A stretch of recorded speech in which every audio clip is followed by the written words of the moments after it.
Halo semuanya, annyeonghaseyo. Selamat datang pada video presentasi kali ini. Selamat datang pada video presentasi saya mengenai bagaimanakah cara mentransformasi ORD ke dalam bentuk relational database. Sebelumnya, perkenalkan dulu, saya adalah Ricky Andreas, salah satu mahasiswa dari Teknik Informatika Universitas Tanjung Pura. Pada kali ini saya akan membahas mengenai bagaimanakah cara mentransformasikan ORD ke dalam bentuk relational database dengan tambahan lainnya, dengan topik utama lainnya yang akan saya bahas, yaitu mengenai bagaimanakah cara membuat basis data dan mengimplementasikan perintah-perintah DDL di SMPP atau WMP. Baiklah, langsung saja kita ke inti permasalahan. Sebelum kita ke transformasinya, kita perlu tahu apa sih masalah yang mendasari dari ORD dan basis data relasional tersebut. Masalahnya yaitu mengenai masalah perpustakaan. Persoalan berikut akan kita baca intisarinya sehingga akan lebih mudah kita pahami nantinya. Kalau akan kita mulai sekarang. Mahasiswa mendaftar menjadi anggota perpustakaan. Dicatatlah nama, nomor mahasiswa, dan alamat mahasiswa. Buku yang dimiliki perpustakaan banyak sekali jumlahnya. Tiap buku memiliki data nomor buku, judul, pengarang, penerbit, dan tahun terbit. Satu buku bisa ditulis oleh beberapa pengarang. Satu buku boleh dipinjam oleh beberapa mahasiswa. Semua mahasiswa sangat perlu buku, sehingga tidak ada yang tidak pernah meminjam ke perpustakaan. Satu buku dapat memiliki beberapa kopi, namun untuk kopi yang sama memiliki satu nomor buku. Setiap peminjaman akan dicatat tanggal peminjamannya. Apabila terlambat, maka akan dikenakan denda 500 per hari keterlambatan. Tanggal peminjaman terhitung sekian, dan tanggal pengembalian adalah 1 minggu terhitung dari tanggal peminjaman. Kita udah tahu persoalannya. Terus sekarang bagaimanakah bentuk ORD-nya? Bentuk ORD-nya yaitu sebagai berikut. Karena di sini terdapat 4 entitas, 3 entitas kuat, 1 entitas lemah. Di sini juga terdapat atribut yaitu sebagai berikut. Yang berbentuk oval adalah atribut. Dapat juga partisipasi total dan partisipasi sebagian, dilambangkan dengan tanda 1, partisipasi sebagian, dan tanda 2, partisipasi total.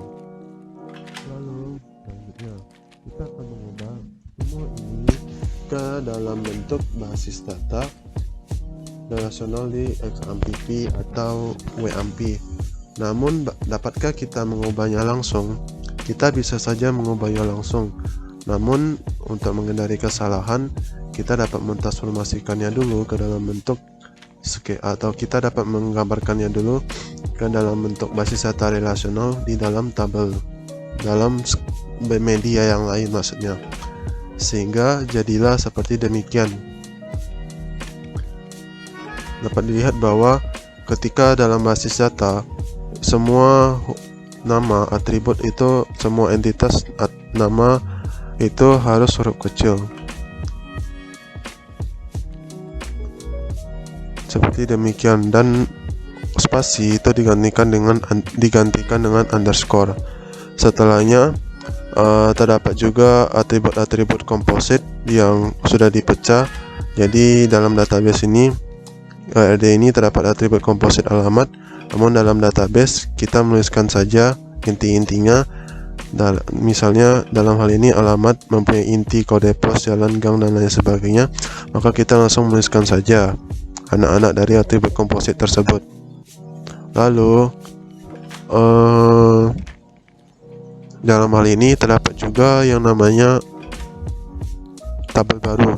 Padahal di sini tidak ada entitas apapun. Padahal di sini tidak ada namanya entitas pengarang, adanya atribut pengarang. Namun kok di sini dibuatkan tabel entitas baru?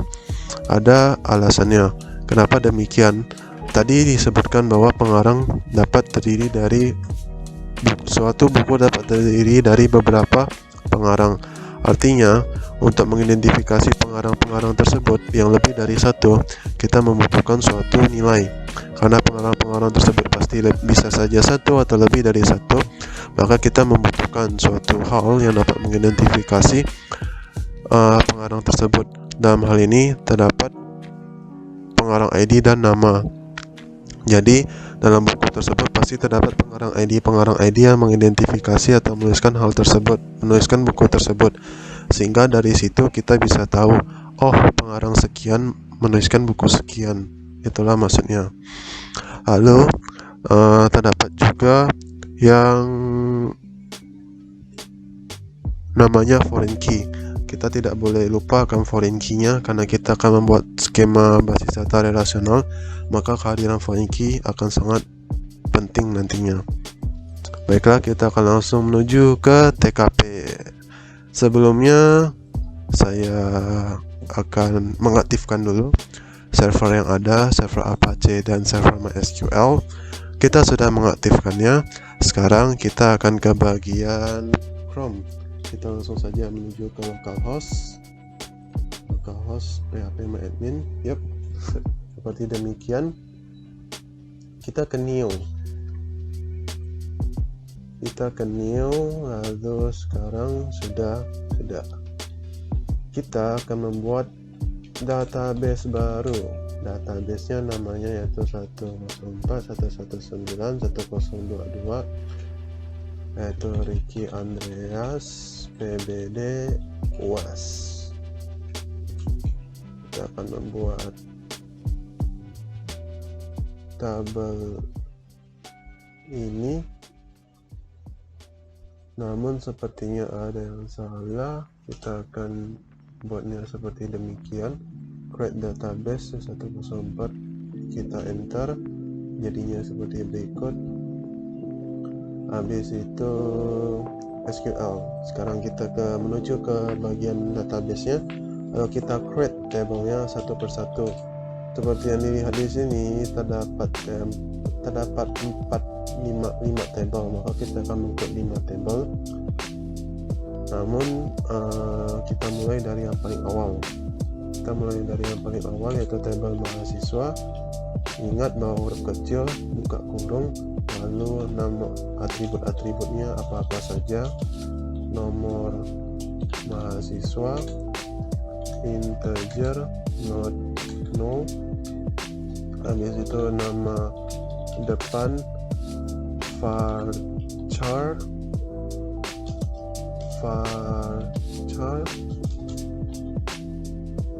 15, not null juga, not null. Habis itu kalau sudah, selanjutnya yaitu nama belakang yaitu varchar 15. Habis itu sudah kode pos integer, kita buat integer, not null biar alamatnya jelas, lalu RT/RW, lalu not null,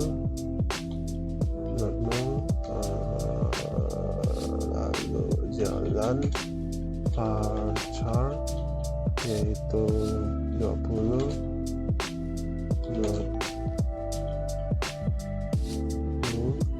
setiap jalan pasti mempunyai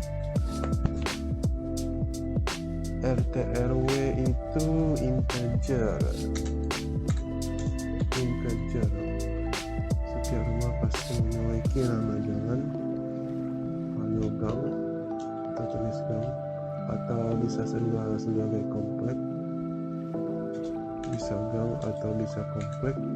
Kali ini kita mengambil contoh gang, lalu gang, teks, nomor rumah, lalu integer, not null, di situ nomor anggota, integer, not null. Dan yang terakhir, jangan lupa primary key dari setiap tabel, yaitu primary key-nya yaitu nomor mahasiswa. Sudah kita tutup kurung. kita cek lagi apakah sudah benar atau belum. Nama depan, nama belakang, kode RT jalan, nama depan, nama belakang, habis itu kode integer RT RW, jalan, gang, nomor anggota. Kita tidak bisa nomor anggota integer kalau andai kata sudah ada mahasiswanya namun dia belum mendaftar ke perpustakaan, maka tidak bisa ada nomor anggota integer. Habis itu primary key, nomor mahasiswa, sudah kita pencet enter, sudah tabel mahasiswa sudah terbuat. Sekarang untuk menghemat waktu kita akan masuk ke bagian create tabel yang lainnya. Jadi sudah saya siapkan di sini, jadi nanti kita tinggal mencocokkan saja. Karena kita sudah berada di database ini, maka kita tidak perlu menggunakan use lagi. Walaupun sebenarnya kita perlu untuk use, namun jikalau kita masih berada di luar database karena ini SQL yang sudah berjalan di database ini, maka kita tidak perlu menggunakan use, sehingga karena sistem sudah tahu tabel ini digunakan untuk database yang mana. Dalam hal ini kita cocokkan dulu nama anggota, nama depan, nama belakang, nama anggota no, tentunya tidak boleh no, nomor anggota, nomor buku,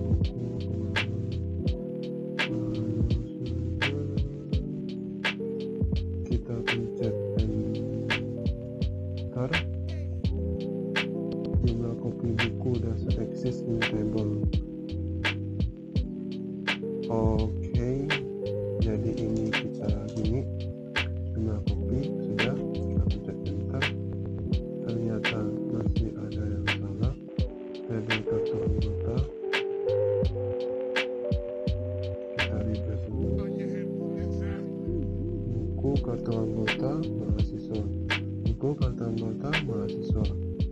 Pengarang sama kopi buku belum ada, maka kita tulis pengarang, kopi buku, pengarang. Oke. Sudah selesai. Nah, sekarang kita sudah berhasil membuat tabel-tabel yang ada. Sekarang kita akan pergi ke bagian ini yang akan kita buat nantinya. Kita akan membuat skema basis data relasionalnya di sini. Namun kita rapikan dulu biar tidak berantakan nantinya. Kita rapikan ini di sini, buku di sini, buku di sini, lalu kopi buku. Sudah. Baiklah, kita save dulu. Kita save dengan sesuai nama datanya saja.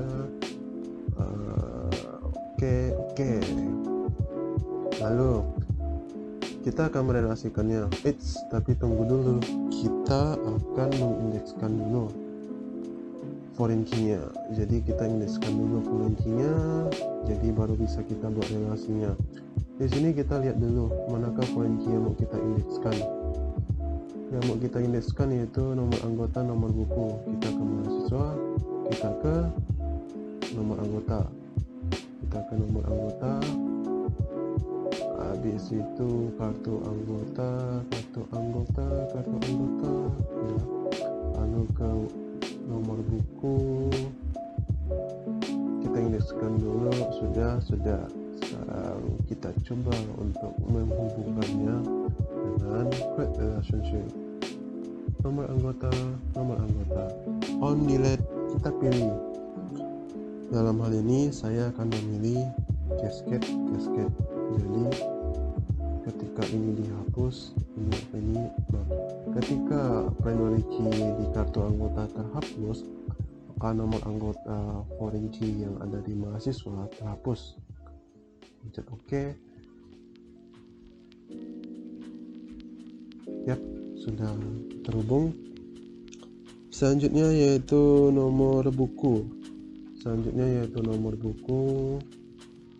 Apakah kita tadi sudah mengindekskannya? Kita tinggal menghubungkannya. Mau apa nama ini kita membuat restrict saja, sehingga kalau di sini mau dihapus, tapi kalau masih ada yang minjam nggak bisa dihapus. Lalu ketika update juga cascade sama seperti ini, kalau di update maka ini ikut update. Oke, processing request sukses.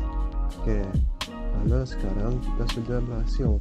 Sekarang sisa pengarang ID dan jumlah kopi. Kalau kita ke bagian pengarang ID,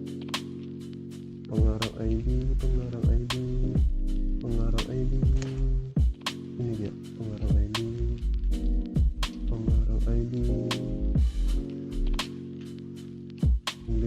Kita indekskan dulu pengarang ID, lalu ke jumlah kopi kita indekskan dulu. Kita sudah berhasil mengindekskan.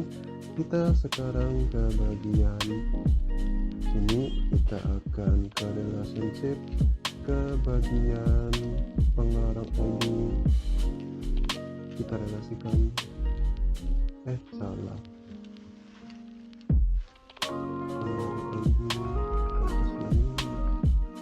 on delete, cascade, on update, cascade juga.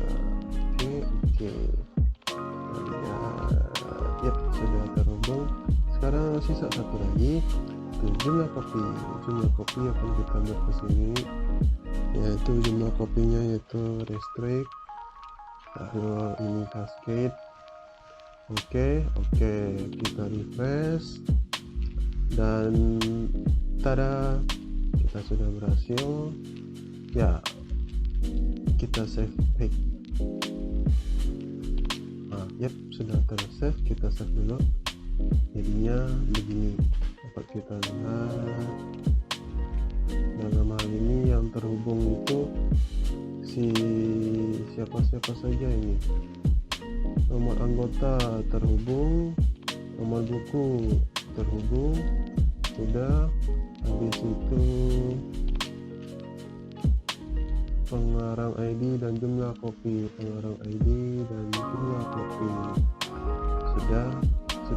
sudah berhasil. Lalu bagaimanakah jika kita ingin mengubah suatu nama pada suatu tabel selain dua perintah DDL yang sudah disebutkan sebelumnya, yaitu create dan drop? Ada satu lagi, yaitu alter. Alter ini merupakan salah satu perintah DDL. Perintah DDL adalah bahasa DDL, atau lebih tepatnya data definition language, adalah mengenai bagaimanakah kita mengubah struktur suatu data dalam suatu tabel. Jadi dalam hal ini kita akan mencoba mengubah DDL. Kita akan mencoba mengubah salah satu struktur data. Misalnya kita akan mengubah struktur data si buku, di mana kita akan mengubah struktur data buku, mengubah namanya dari judul menjadi judul buku. Maka caranya yaitu sebagai demikian. Kita sudah berada di database ini, maka kita tinggal mengetikkan alter table. Yang akan kita ubah tadi adalah tabel buku, lalu kita change judul to judul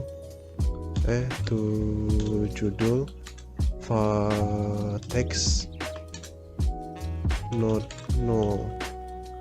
Kita akan mengubah alter table, nama buku, nama table, lalu mengubah judul menjadi judul buku, jadi judul buku, text not no.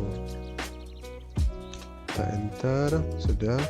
Kita ke bagian desainernya dan telah sudah selesai. Nah, setelah diingat-ingat, ternyata tadi pada bagian penerbit kita hanya menyertakan teks tanpa adanya notnol. Padahal buku itu sudah pasti ada penerbitnya, dan buku yang tidak ada penerbit tentu keberadaannya ilegal. Oleh karena itu kita perlu mengubah penerbit teks ini menjadi not null di sini, begitu juga dengan not null di sini. Dalam hal ini kita akan mencoba mengubahnya dengan menggunakan alter table buku change penerbit to penerbit text penerbit to penerbit text not null. Kita coba enter ya, sehingga jadilah seperti demikian. Maka sekiranya itulah yang dapat saya sampaikan. Terima kasih atas perhatiannya. Jikalau ada pertanyaan, boleh silakan chat di kolom komentar. Terima kasih. Kamsahamnida.